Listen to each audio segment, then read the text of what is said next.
میرے بیٹے، جس دن تو پیدا ہوا ہم نے اپنے لیے جینا چھوڑ دیا۔ اوئے ہوئے ہوئے ہوئے، ہم تیرے لیے جیے۔ تیری ماں تجھے دودھ پلاتی تھی، میں تیرے لیے روٹی کے نوالے لاتا تھا۔ میری ساری کمائی پہلی اور آخری سب تیرے اوپر لگتی تھی۔ تجھے خوش دیکھتے تھے تو خوش ہوتے تھے، تجھے روتا دیکھتے تھے تو ہم روتے تھے۔ وَإِذَا ذَاقَتْكَ بِالسُّقْمِ لَيْلَةً لَمْ أَدْلِ سُقْمَكَ إِلَّا سَاهِرًا أَتَمَلْمَلُ۔ جب تو کبھی بیمار ہو جاتا تھا تو تیرے سرانے بیٹھ کر ہم ساری رات روتے تھے اور دعائیں کرتے تھے، یا اللہ ہمارے بچے کو بچا لے، ہمارے بچے کو صحت دے دے۔ اس تڑپ میں ساری رات میں جاگتا تھا۔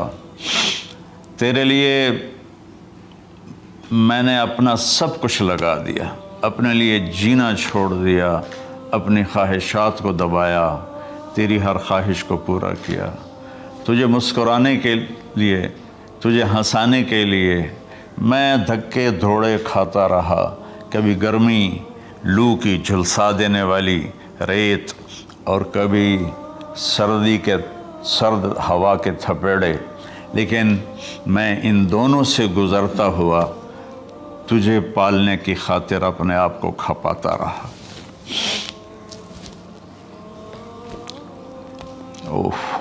فلما بلغت السن والغایۃ التی الیہ مدی ما فیک کنت اؤمل۔ بیٹا، میں نے اپنے ہڈیوں کا رس بھی تیرے اندر ڈال دیا۔ صرف کمائی نہیں، میں نے اپنے ہڈیوں کا رس تیرے اندر ڈالا۔ میں نے جو کچھ تھا تیرے اوپر قربان کیا۔ تجھے مسکراتا دیکھ کر میں اپنے غم بھولتا تھا، تجھے ہنستا دیکھ کر مجھے دکھ بھول جاتے تھے، اور پھر آہستہ آہستہ آہستہ میری ہڈیوں کا گودا، میری کمائی تیرے اندر گئی، اور تو ایک خوبصورت درخت کی طرح بڑھتا چلا گیا، بڑھتا چلا گیا، بڑھتا چلا گیا، بڑھتا چلا گیا، اور میری بڑھاپے نے کمر جھکا دی اور میں جھکتا چلا گیا، جھکتا چلا گیا۔ میرا خیال تھا کہ جیسے میں اس کی انگلی پکڑ کے چلتا تھا، اب میری باری ہے، یہ میری انگلی پکڑ کے چلے گا۔ جیسے میں اسے سینے سے لگاتا تھا، پیار کرتا تھا، جھولے جھلاتا تھا، باغ میں لے جاتا تھا، یہ ساری اس کی تعبیرات کے اندر داخل ہیں، الفاظ میں نہیں ہیں۔ تو مجھے خیال آتا تھا جب میں بوڑھا ہو جاؤں گا نا تو میرا بیٹا بھی مجھے ایسے ہی لے کے پھرے گا،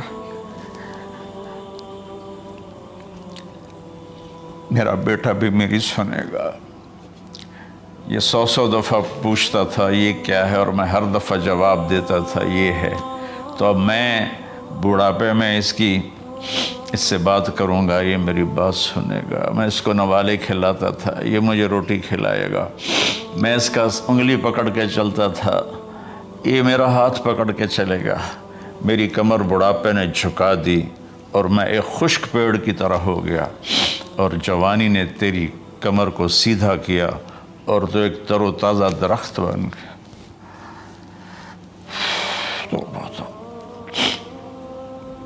تو مجھے خیال آیا کہ میں نے 20 سال اس بچے کو پالا ہے، ابھی اپنی ماں اور باپ کو دیکھے گا، لیکن ایک دم اچانک کیا ہوا؟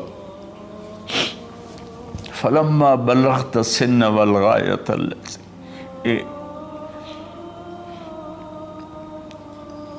الیہ مدی ما فیک کنت اؤمل۔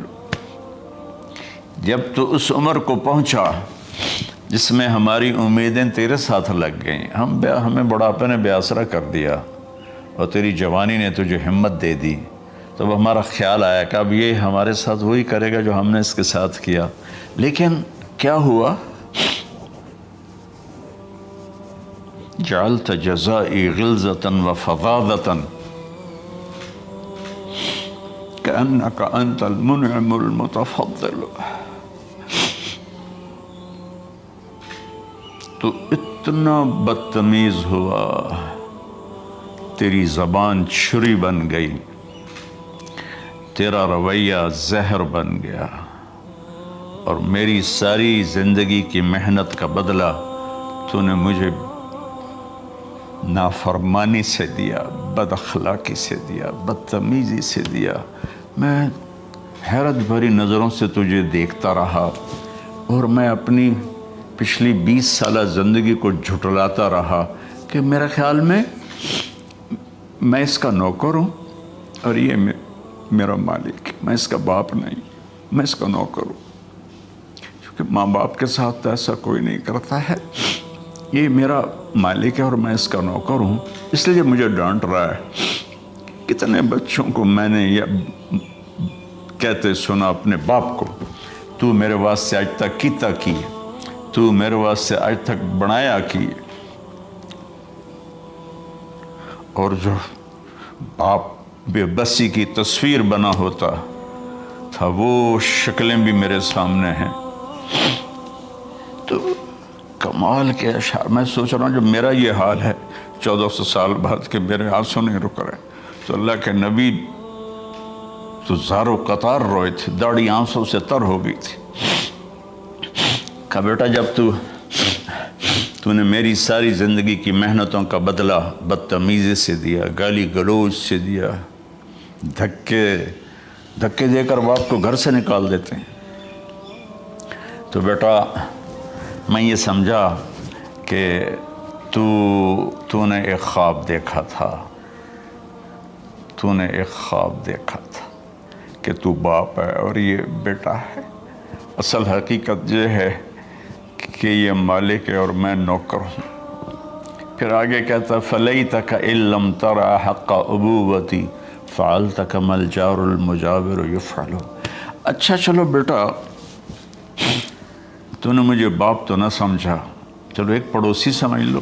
عرب میں پڑوسی کا بہت خیال کیا جاتا تھا، اور یہ عرب کی شان تھی کہ اپنے پڑوسی کو وہ عزت دیتے تھے جو اپنے گھر میں ایک دوسرے کو عزت دیتے تھے۔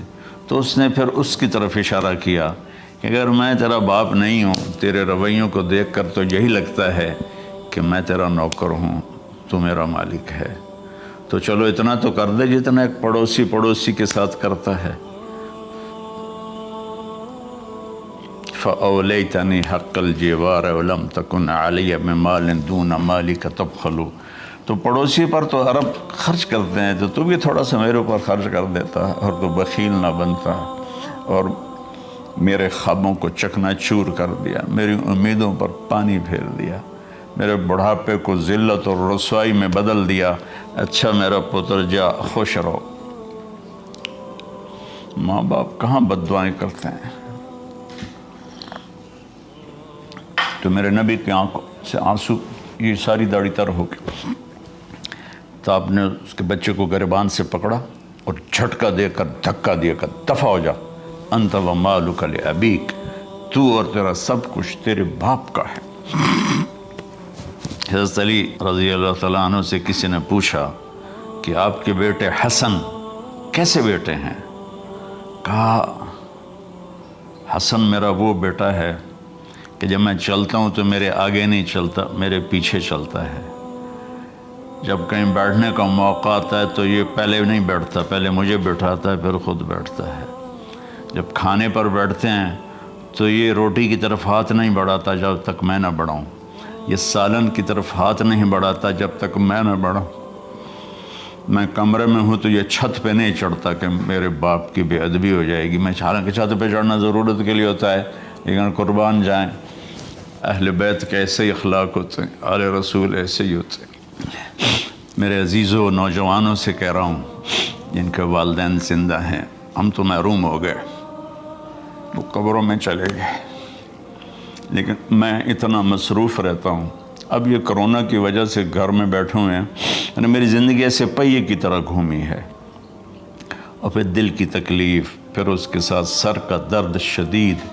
اس کے باوجود میں روزانہ 10 نفل اپنے باپ کے لیے پڑھتا ہوں، 10 نفل اپنی ماں کے لیے پڑھتا ہوں، اور 4 نفل اپنی خالہ کے لیے پڑھتا ہوں کہ ساری زندگی سجدوں میں سر رکھ کے اس کا ثواب ماں باپ کو پہنچاؤں، تو ماں باپ کا حق ادا نہیں ہو سکتا۔